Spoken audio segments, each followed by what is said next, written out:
اهلا بيكم في بارت 2 من قصه شجره الدر، القصه المقرره لثالثه اعدادي. النهارده هناخد 3 فصول، يبقى انتوا فاضل لكم فيديو كمان ويبقى خلصنا الجزء المقرر بتاع الترم الاول. يكش تذاكروا بقى وابعتوا لي لو اي حاجه وقفت معاكم. يلا بوشكاس محفوظ بيضحك. وتسهيلا عليا بدل ما اقعد اقول شجره الدر، هي شجره ونخلص. ماشي، يلا نتقابل بعد الانترو.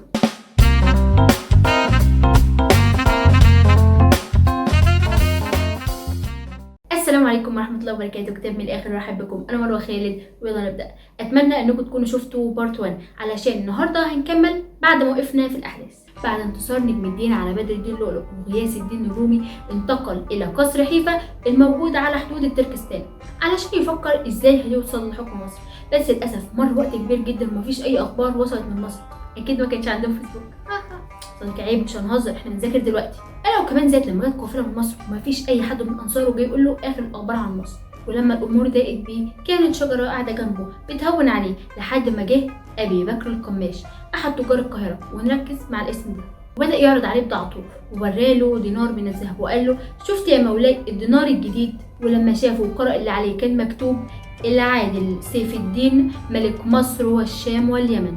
وهنا حس بالألم والامتعاض اللي هو الغضب. هسألك عليه في الكومنتس على فكرة. نجم الدين طلب من أبو بكر يحدثه عن مصر، فقال له والله الأمور زي ما العامة بتحب، يعني الذبائح بتتذبح واللحمة بتتوزع وبيطلعوا كلهم يشوفوا الموكب بتاع الملك الجديد وأعوانه. يموتوا هم العامة في توزيع اللحم. أما من حيث الأمراء ما فضلش في مصر إلا الأمراء الطماعين اللي نفوسهم مش سالكة. طب والملك؟ والله الملك مش فاضي، يعني ما بين اللهو واللعب والخمور والطرف والجواري مش فاضي. ولما بيفوق فعلا بيروح على خزينة الدولة علشان ياخد منها ويصرف على اللهو اللي كان بيجي من شوية. والأمراء استغلوا ده جدا وبقى بيتقربوا إليه بكل الأشكال اللي بيحبها من الجواري غير الأدب. ومنهم بقى وخصوصا داود صاحب الكرك اللي كان متميز في ده جدا وكان بيتقرب منه وبعد عنه أي حد ممكن يفوقه. ده حتى فخر الدين ابن شيخ الشيوخ محبوس في قلعة الجبل، وده لأنه متهم بأنه هو بعت لنجم الدين علشان يجي ينقذ مصر. سيف الدين الفاشل ما اكتفاش بكده، ده كمان اتفق مع داود صاحب الكرك انه هيديله دمشق، وعلشان ينصب على الجواد مصفر اللي هو موجود في دمشق دلوقتي قال له هيديله الشوبك وصغر الاسكندريه وقليوب و10 قرى من الجيزه مقابل ان هو يسيب دمشق ويجيله لانه محتاجه جدا جدا في القلعه. لكن الجواد ما خلش على الكلام ده وبيفكر ان هو يستعين بنجم الدين. ويا سبحان الله على الصدف، وهما بيتكلموا كده بيجي جواب من الجواد مصفر. اول ما بيمسكوا نجم الدين وتيجي تقراه يحس بالفرحه والبشر ويبتسم. يديه شجره تقراه تبتسم. ايه يا جماعه ما تقولوا لنا دي بتبتسم على ايه؟ وبسرعه نجم الدين كتب الرد وبعته له. ومحتوى الجواب كان ان الجواد مصفر بيعرض على نجم الدين ان نجم الدين ياخد دمشق، في مقابل ده الجواد مصفر هياخد كيفه وسنجار. شجره قالت له الامل بيزيد يا مولاي، كده مصر بتقرب، هم 18 يوم بس. قال لها طب والعوائق اللي في طريقنا يا شجره؟ قالت له مفيش حاجه تقف في طريقك يا مولاي. ابو بكر القماش قال له خلي بالك يا مولاي ممكن يرجع في كلامه. قال له احنا مش هنديله الفرصه يرجع في كلامه، احنا اللي هنروح. وقال له ارجع يا ابي بكر لمصر وطمن اعواني وسلم لي عليهم وسلم لي على فخر الدين ابن شيخ الشيوخ. وفي اول جمادى عام 636 بتستقبل دمشق نجم الدين على حصانه رافع راسه ومبتسم، وشجرة على هودجها مبتسمة وبتفكر في دمشق. وبعد استقرار نجم الدين وشجرة بدأ يقولوا وماذا بعد؟ العين هنا كانت على مصر، بس هي مش بالسهولة دي. يعني هم قدروا يدخلوا دمشق بدون إراقة أيدم والدنيا كانت بيس يعني، لكن هم مش عارفين يا ترى الطريق مخبي لهم إيه. وطبعا عارفين العقبات اللي بتتمثل فيه سوداء بنت الفقيه الحرباية، خبز الفرنج وسيوف بني أيوب. بس شجرة ليفل الأمل كان عالي عندها شوية وقعدت تشجع في نجم الدين تقول له أنت تقدر والكلام ده. يعني نجم الدين قال لها هو كلام جميل يا ام خليل، بس انت جايبه الامل ده كله منين؟ اديني قطعه. اوعى تكوني يا بنت يا شجره بتسمعي بودكاست اللي بيقول لك انت تقدر واستحمى ميه ساقعه عشان توصل، ولو عندك قرب في المستشفى خليك واطي وما تروحلوش في الحاجات دي. بهزر، الكلام ده اللي بقوله، مش تقول شجره اللي قالت وتروح تكتبه في الامتحان وتديني في داهيه. انا اللي بهزر الهزار تمام. المهم شجره قالت له انت مصدر قوتي وشجاعتي ومصدر عزمي يا مولاي حنينه.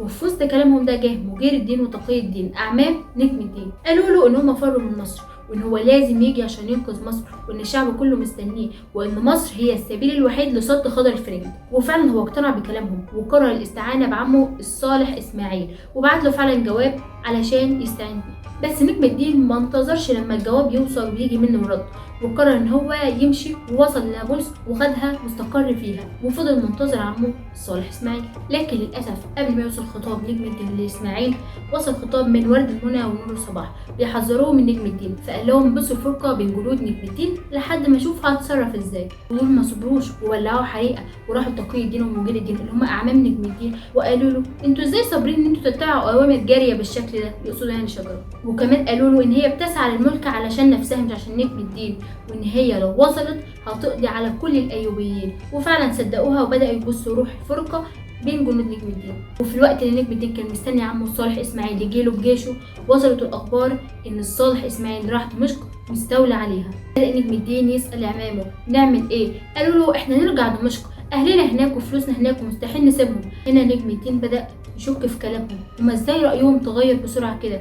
لكن شجرة كانت مختلفة معاهم في موضوع الرجوع دمشق تاني، وكانت شايفة ان هما لو راحوا مصر سهل جدا عليهم ان هما ياخدوا دمشق مرة تانية ويقدموا الصالح اسماعيل. وعند القصير نجم الدين سأل اعمامه مرة تانية، قالوا له احنا راجعين دمشق، وخدوا جنودهم ومشي. وطبعا كالعادة اللي كان بجانب نجم الدين في الوقت ده هي شجرة، اللي بدأت ان هي تطمنه وتقول له ولا يهمك يا مولاي، انت المفروض يكون عندك مماليك او غدمان يكونوا هما ولائهم ليك انت بس. النبيين طماعين في الملك ومش هيبقى ولائهم ليك، عشان كده لازم يكون عندك مماليك. ودي كان بدايه فكره المماليك. قال لها طب ودلوقتي المفروض الحل يكون ايه؟ قالت له الحل في داوود صاحب الكرك. قال لها داوود صاحب الكرك مره معانا ومره علينا. قالت له مفيش الا هو الحل ده. لكن ببساطه داوود صاحب الكرك بيكره الصالح اسماعيل لان هو عايز دمشق. فقالت له احنا ممكن نبعت له ونمنيه بدمشق ونكلمه بطريقه كويسه يمكن يبقى معانا. وفعلا كتبوا له واستنوا يشوفوا.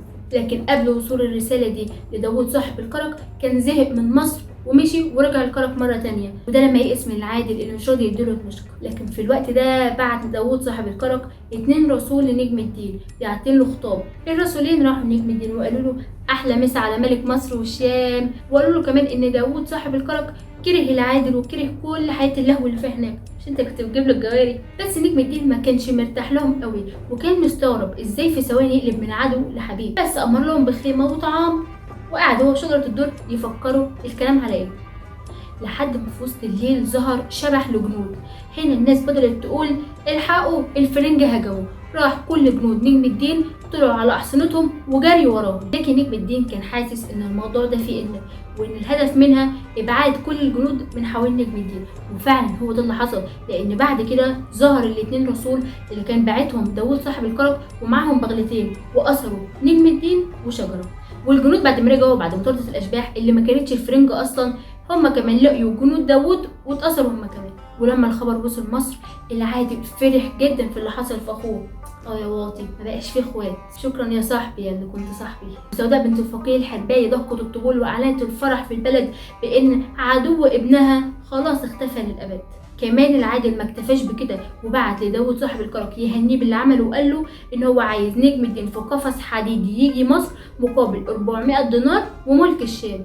يا واطش. بس للاسف الاخبار دي كانت زي الصعقه على دعاة الاصلاح وابو بكر القماش اللي كانوا متجمعين يشوفوا هيعملوا ايه في اللي بيحصل ده. واستنوا بارت 3 نشوف ايه اللي هيحصل. وخلاصة النهارده يا صديقي، ما تثقش في اخواتك. معلش اصلا عامله مشاكل مع العيال اخواتي، فحابه ان انا اوصل صوتي من خلال فيديوهاتي بقى مش هيقدروا يوصلوا لي. يلا سلام بقى قبل ما يجوا يقفشوني.